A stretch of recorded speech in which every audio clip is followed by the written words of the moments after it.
Bienvenue sur teste-moi.com. Aujourd'hui nous allons tester une voiture. Et oui, suite à un entretien, voilà, Ford m'a prêté une petite B-Max que je connaissais pas du tout. Donc c'est un modèle 1,5 litre TDCi 75 chevaux. Donc bon, c'est quelque chose d'assez petit. Bon, la motorisation, je vous annonce la couleur tout de suite, c'est un peu limite. C'est un peu limite. En sortant d'une 308 SW 120 chevaux, ouais, c'est vraiment short. Bon, alors ce modèle là, pour vous le présenter, voilà, elle est de juin 2017, donc c'est une 5 places. C'est un petit monospace de chez Ford, le 4e de la génération.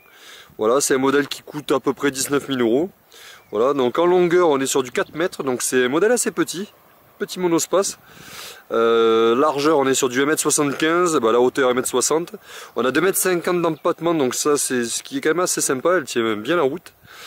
On va avoir un réservoir de 47 litres. Voilà la bête sur le côté. Une tonne 3 à vide, ouais, c'est un peu... Ouais, ils auraient pu faire un petit peu d'effort là-dessus par rapport aux concurrents. Bon, donc du coup c'est du 4 chevaux fiscaux parce que c'est du 75 chevaux comme je le disais. 190 Nm de couple, c'est ouais, c'est limite pour ce gabarit là, enfin, surtout pour ce type de voiture. Une boîte 5, bon, j'y reviendrai plus tard, mais c'est un peu juste. On a des pneus de 199 55 R16 dessus, ce qui est relativement correct. La consommation, on est sur du 4,7 litres. Voilà, 4,7 litres de consommation. Ils mettent 4 litres, mais c'est pas du tout ça, c'est faux. Voilà. Et on est jusqu'à 5,5 litres en extra urbain. Alors par contre 4 litres 7, c'est plutôt sur autoroute bien entendu. De 0 à 100, bon, c'est un tracteur, c'est de 15 secondes 1, c'est relativement lent. Voilà. Les reprises sont moyennes, mais j'y reviendrai encore par la suite. Norme Euro 6, on est à 109 grammes de CO2 au kilomètre. Donc ça c'est ouais, c'est pas mal. C'est pas mal. On a une surprise sur cette voiture, sur l'architecture. Alors merci le tracteur de me passer à ce moment-là, c'est pas grave. Donc cette voiture-là a une particularité, c'est qu'elle n'a pas de montant central. Alors, qu'est-ce que ça veut dire? Tout simplement, voilà ce que ça donne. Une grande ouverture, pas de montant central, ça permet d'avoir une très bonne ergonomie. Voilà ce que ça donne. Et pour transporter, petite mise en situation avec le siège du bout de chou. Voilà. Bonjour au Kiddy en même temps. Je mettrai un lien là-dessus. Tiens, ça sera un test à faire. Voilà, nota bene. Et donc, on arrive avec une superbe ergonomie pour pouvoir rentrer et sortir les bouts de chou. Je pense que les parents en devenir, ou les parents tout court, ou même des personnes âgées, ça peut être assez appréciable. Donc ça c'est la grosse surprise de ce modèle là. Voilà, porte coulissante sans montant central. Voilà, ici il n'y a rien qui fait reposer la portière. Tout simplement. Ah.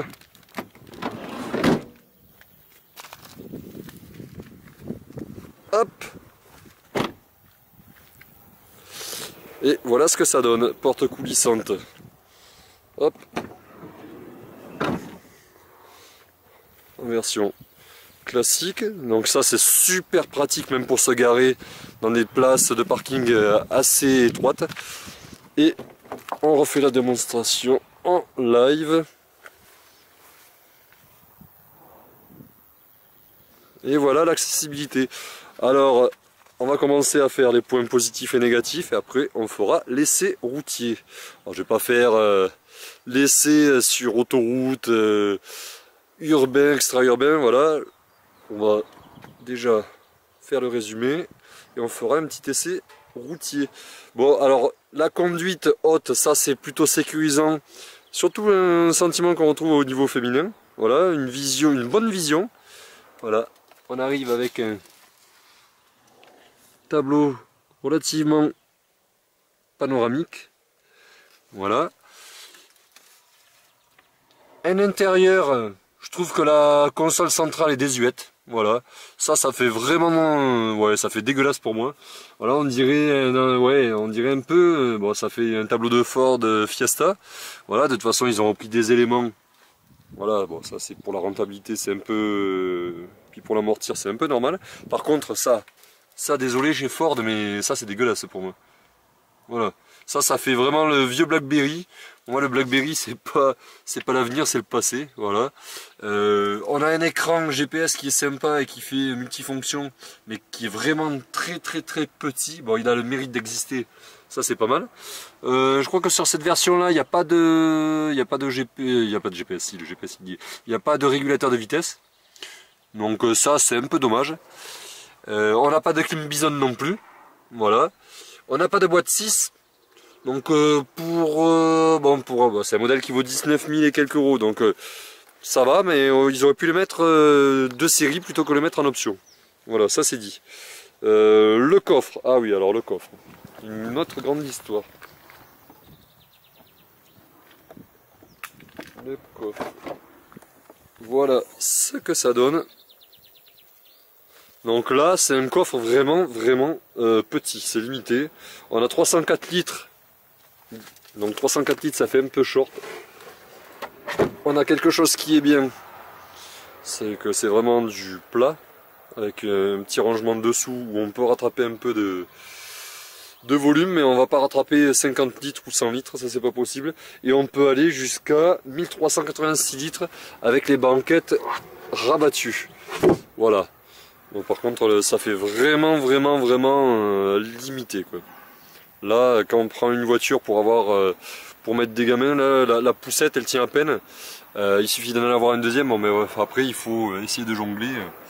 Avec les places, c'est un peu réduit. Habitabilité par rapport aux concurrents.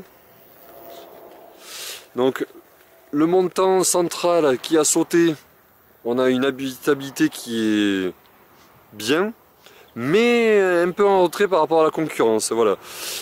On a de la place au niveau des jambes derrière, ça par contre c'est bien vu. Voilà. Vous voyez la place qu'il y a, j'ai pas reculé le siège à fond, même en étant grand. En passager, j'ai essayé, on a les jambes qui sont pas collées, donc il y a encore un peu de place. On peut encore reculer le siège. Voilà. Donc il y a encore un peu de place et d'ergonomie, mais voilà. Le fait de ne pas avoir de montant central, c'est au détriment de voilà, l'ergonomie et au détriment de la place et par rapport à la concurrence. Voilà, les concurrents proposent mieux.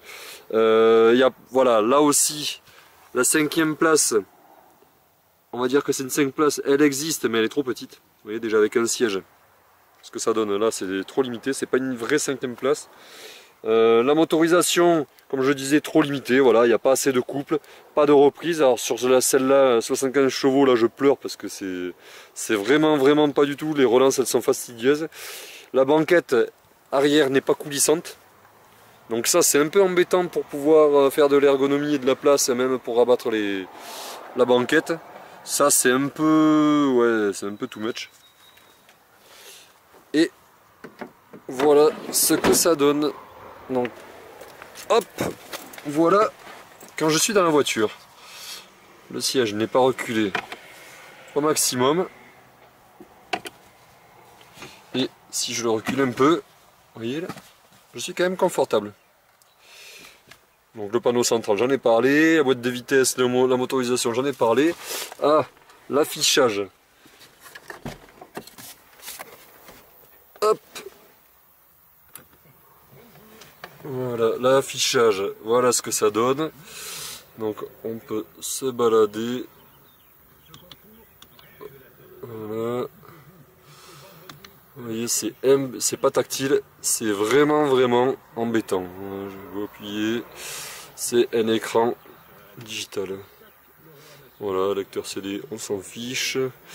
Donc bien vu la prise auxiliaire, voilà, en jack en 3.5. La 12 volts classique et l'USB. Voilà, pour les appareils nomades, c'est bien.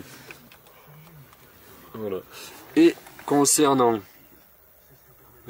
l'affichage, le compteur, le contour, bon mais là ça reste du classique. Voilà pour la partie test.